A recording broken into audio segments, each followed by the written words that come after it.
السلام علیکم ورحمت الله وبرکاته. ملګرو خدای دې وکړي ستاسې به ټول ښه او جوړ یاست. ملګرو د نن په دغه ویډیو کې به زه تاسو ته در وښیم تاسو څنګه کولی شئ چې د خپل د شناخت کارډ یا د هغه رقم د بل چا د شناخت کارډ سیمان چک کړئ چې په هغه سیم باندې په هغه شناخت کارډ باندې څو سیمان راوتلي دي یا د هغه رقم تاسو یو ملګري ته وایئ چې ماته یو سیم راوباسه او هغه تاسو ته وایي چې زما سیمان پوره دي زه نور سیمان نشم راایستلی یعنې 5 سیمان ما پوره کړي دي نو دا به تاسو څنګه چک کوئ چې آیا د رښتیا دا 5 سیمان پوره کړي دي او که نه دي.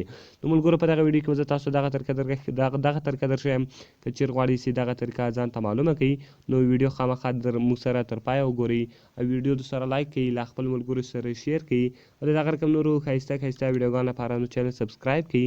نو زه د ویډیو په طرف ویډیو شروع کوم. نو ملګرو تر دې مخه تر ټولو مخکې تاسو ولاړ شئ یا یو سی براوزر ته یا د هغه رقم کروم ته په کې به تاسو ګوګل خلاص کړئ. کله چې تاسو ګوګل خلاص کړئ بیا به تاسو پاک ډیټا ولیکئ. دغه کوم اپس ده دا په پلی سټور کې نشته دغه به تاسو له هغه څخه ډاونلوډ کړئ. بیا به تاسو په دې باندې کلیک وکړئ نو دغه اپس به تاسو ته خلاص وي ویلکم ټو پاک ډیټا دغه رقم به دغه تاسو اوکې کړئ. ملګرو کله چې دغه تاسو اوکې کړئ دلته ګورئ تاسو زیاتره اپشنان درکوي بیخي ډېر اپشنان دي. نو تاسو به د سیم چک کېدا لپاره به تاسو په آل انفارمیشن باندې کلیک وکړئ. کله چې ملګرو تاسو په آل انفارمیشن باندې وکړئ آل ډیټا نیټورک شو ملګرو دلته تاسو ډېر اپشنان درکوي. تاسو به راسئ په آنلاین سیم چک باندې به کلیک وکړئ. کله چې ملګرو تاسو په دغه باندې کلیک وکړئ اوس به دغه رقم تاسو راسئ ګوره دلته به تاسو د سی ان اس سی نمبر ورکړئ. ملګرو کله چې تاسو د سی ان اس سی نمبر ورکړئ دلته به ورته تاسو ګورئ ویریفای باندې به کلیک وکړئ او دغه رقم به تاسو څو پوښتنې وکړي دغه پوښتنو جواب تاسو ورکړئ. کله چې ملګرو د دغه پوښتنو جواب تاسو ته ورکړئ نو بیا به تاسو خپل سی ان اس سی نمبر ورکولی شئ.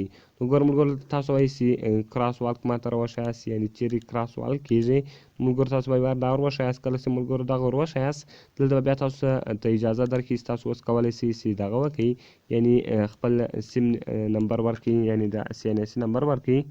نو ګوره ملګرو زه یې دا ورکوم. نو اوس به دغه رقم ګوره زه دا وارې وریفای کړم. کله چې هر وخت دا وریفای شو بیا تاسو کولی شئ چې د خپل دغه نمبر معلوم کړئ. اوس ګوره ټرافیک لایټ غواړي نو ملګرو زه به یې ټرافیک لایټ ور وښیم. نو ګوره ملګرو هغه وریفای شو. اوس به صرف او صرف دلته تاسو د سی ان اس سی ګوره سی ان اس سی نمبر لیکلی ده دلته به تاسو سی ان اس سی نمبر ورکړئ او بیا به یې سبمیټ کړئ. نو ګوره ملګرو زه یې وارې د سی ان اس سی نمبر ورکوم او بیا یې سبمیټ کوم. نو ګوره ملګرو ما د سی ان اس سی نمبر ورکړی او د هغه رقم یې بیا سبمیټ کړئ. کله چې ما سبمیټ کړئ ګوره وایي نیټورکس جیز تلینار یوپون زونګ وارید د هر رقم وایس ډیټا سیم سو او ډیټا اونلی سیم سو ټوټل سیم سو.